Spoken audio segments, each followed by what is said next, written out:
томилогдсон ажил бүртээ ажилдаа эзэн байж менежерийнхаа төвшөнд одоо баг хамт олноо, байгууллагынхаа соёлж тэр зөвхөн эдийн засаг гэлтгүй бас инженер техникийн сэтгэлгээ сайтай учраас тухайн байгууллагын одоо үйл ажиллагааг ч гэсэн чигдрүүлдгээрээ бол бас сайн учраас өдий одоо ийм одоо итгэлийг хүлээж байгаа болоо гэж бодож байна.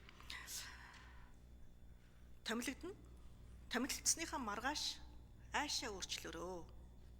Намс дуурайад сайхан ажиллаад байвал бүтэхгүй штэ. Даран цагтарга. Монгол банкны ерөнхийлөгч ер нь муухай ааштай яг жинхэнэ тухайн байгууллагынхаа эрх ашгийг боддог байж сая төсвийн болон мөнгөний бодлогочийн хоорондоо тусдаа байж чадна. Баяр цайхан ерөнхийлөгч бол сайн ерөнхийлөгч байсан ш. Тухайд Хүрлбаатар сайд ч гэсэн бас ааштай сайд учраас тэр хоёрын яг төсөв мөнгөний одоо энэ бодлого нь бол хоорондоо салж чадчихсэн. Одоо бол би салдаг гэдэгт бол нэг тийм итгэлтэй байдаггүй. Ийм учраас мөнгөний бодлогоо та төсвийн мөнгө одоо бодлогоос маш ялгамжтай авч яваарай. Энэ учрал даргач гэсэн хэлээд байгаа шүү дээ. Үгүй гэж хэлж чаддаг, хаалгаас савч чаддаг ийм л одоо төрийн түшээ төрийн албаа агчид хэрэгтэй байх шүү гэж. Бид нар попролтоос ангид байх ёстой.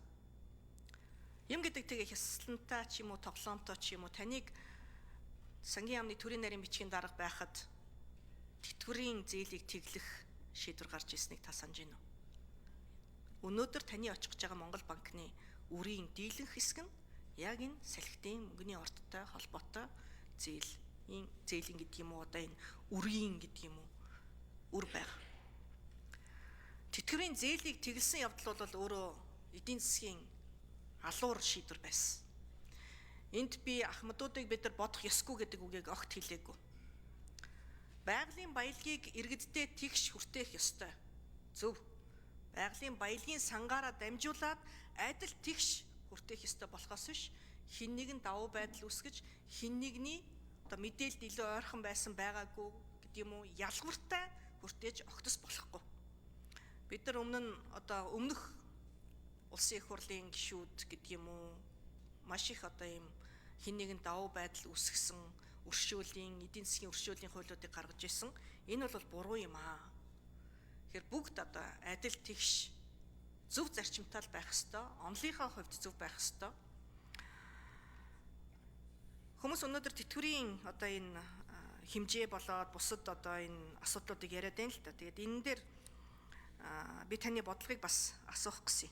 Энэ тэтгэвэр өөрөө төсвөөс хамааралтай мó эсвэл нийгмийн даатгалын сангийн бие даасан байдалтай хамааралтай мó? Та нэр дэвших Санжаагийн наран цогт хариулна. За 10 цагийн гишүүний асуултанд хариулъя. Би бас түрүүний асуултанд хэлж байгаа. Тэтгэврийн бодлого бол энэ төрийн бодлого. Засгийн газар нийгмийн хамгаалалт хөтөлмөрийн сайд бас таны ажиллаж явах үед ч гэсэн бид нар нэлээд ярьж ирсэн. Сангийн яам гэдэг засгийн газар дээр энэ цогц үндсэн асуудал олж харж үндсэн реформа хийхгүй бол энэ асуудал засрахгүй. Тэгэхгүй болохоор энэ дээр ингээд үе үеэл ийм жижиг сажиг нэг тэглэх хүүгийн хүчээр бууруулах гэдэг юм ийм асуудал байнга орж гарч ирж байгаа нь өөрөө бас асуудалтай.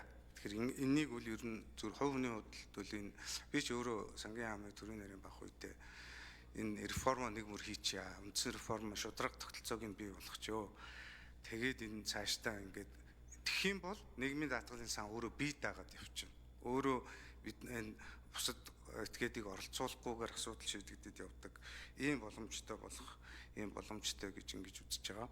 Тийм учраас тэр ингээд тэтгэврийн дашрамд дурдхад тэтгэврийн зээлийг тэглэхдээ бол би эсрэг байр суурьтай байсан, илэрхийлж ирсэн тэрэг.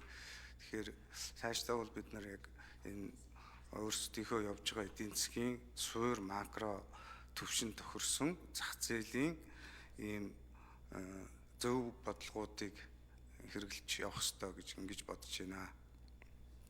За төсвийн хувьд бол би танд хэлэхэд төсөв мөнгөний бодлогын хувьд бол би төв банк бол би даасан хараалт бусаар ажиллах ёстой гэдэг зөв. Гэхдээ яг энэ халахвчийн дор нөгөө хаалгаа хачаад суугаад байна гэсэн үг биш. Тийм учраас би мөрийн хөтөлбөртөө стратегийн түнш байна гэдэг нь асуудлыг засгийн газартай ярьдаг, шийдэл бас ярилцдаг, тооцоо юм өгдөг, үнэн зөв тооцоо, учир шалтгааныг гаргахад нь олоход нь онш тавихад нь тусалдаг ийм байгууллага байх ёстой. Тэрнээс бишээр одоо хаалгаа хачаад эсвэл нөгөө төсвийн болоод хагас төсвийн үйл ажиллагаа явуулаад мөнгө хэвлээд ингээ хөөсрүүлээд байдаг гэж болохгүй гэж ингэж бодож байгаа.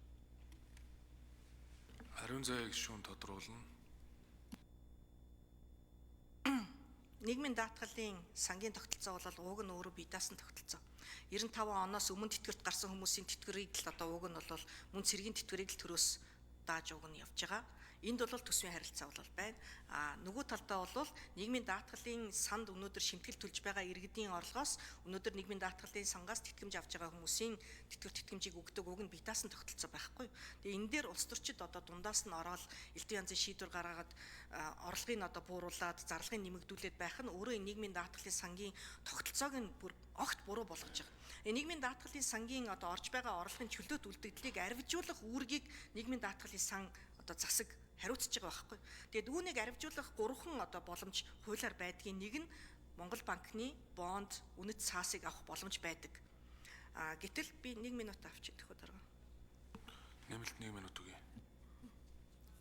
За гэтэл би тухайд сайдаар ажиллаж байхад та төрийн нарийн бичгийн дарга байхад уучлаарай ариун заяа банкудад одоо бас байршуулахгүй эрсдэлтэй байна. Бонд үнэт цаас бүр болохгүй.